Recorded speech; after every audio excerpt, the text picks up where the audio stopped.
बिरिङ खोलाको पानी उच्च रहेको छ अहिले बाँध फुट्ने सम्भावना धेरै रहेको छ यता चाहिँ बाँध यताबाट बाँधको पानी आएको छ बिरिङ खोलाको बाँधको पानी यतै खोलाको पानी यता धमिलो आइरहेको छ अहिले पानीको प्रभाव बढिरहेको छ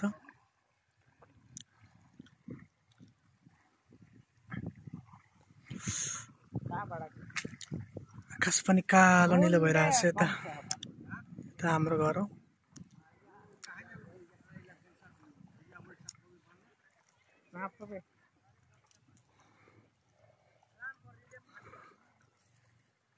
मौसम एकदमै खराब छ